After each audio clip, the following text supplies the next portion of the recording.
Inilah video amatir warga yang beredar di media sosial yang memperlihatkan seorang siswa korban penganiayaan bersimbah darah di ruas jalan Kota Tual, Maluku pada Kamis lalu.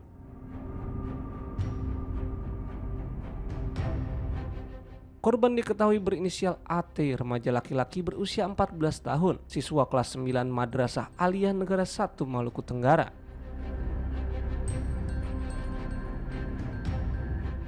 Ia meninggal dunia setelah sempat menjalani perawatan intensif di RSUD Karel Satsui Tubun akibat luka serius yang diduga dialami setelah dianiaya oknum anggota Brimob Kompi 1 Batalion C, pelopor berinisial Bribda MS. Akibat kejadian itu, keluarga korban bersama warga mendatangi markas Brimob untuk memprotes tindakan oknum anggota tersebut.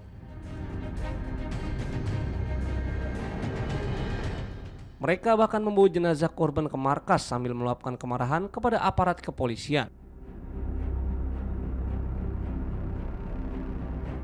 Kericuan massa pun sempat terjadi hingga aparat kewalahan karena jumlah warga yang cukup banyak. Peristiwa itu diduga bermula saat korban melintasi ruas jalan di sekitar RSUD Marentual dengan sepeda motor.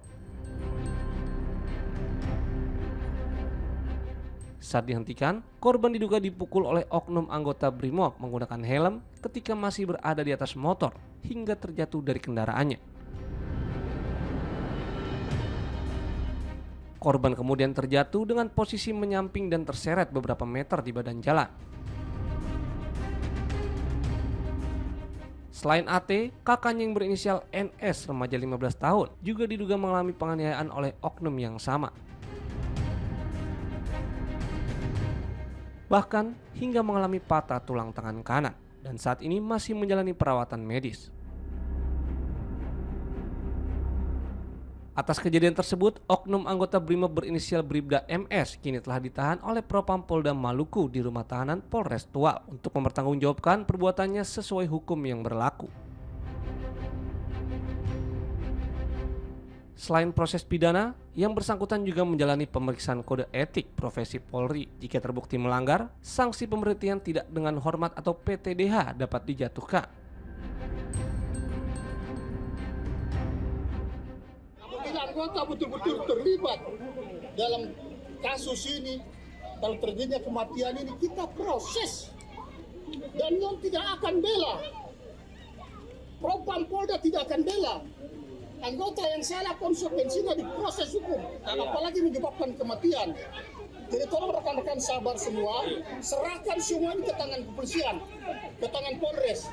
Pak, tapi ngapa ini bukan laka lantas? Ini pemukulan ya, pemukulan. Ini pemukulan bukan laka lantas ya. Ini bukan laka lantas. Pemukulan bukan ini. Pemukulan ini.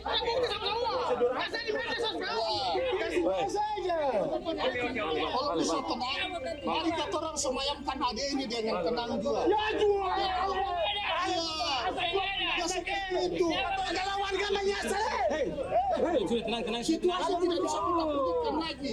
Yang kita bisa laksanakan proses hukum. Kita coba pada kalau cuma begitu bagaimana? Iya. Sudah mau tahu kepastian ini. Pasti kita proses, tidak usah khawatir. Anggota ini kalau ada wacana kita pecat, konsekuensinya menghilangkan nyawa orang. Masih sekolah mau ujian besok-besok itu. Pukulan. Kau masih bunuh dia bagaimana? Jadi tolong masih orang tenang semua. Pihak kepolisian menyatakan penanganan perkara dilakukan secara tegas dan transparan sesuai ketentuan hukum. Hingga saat ini, Kapolda Maluku memerintahkan Irwasda, Kabid Propam, serta Dansat Brimob Polda Maluku untuk menangani kasus tersebut secara serius. Kapolda Maluku, Irjen Pol Dadang Hartanto, menegaskan institusinya tidak memberi toleransi terhadap anggota yang melakukan pelanggaran hukum.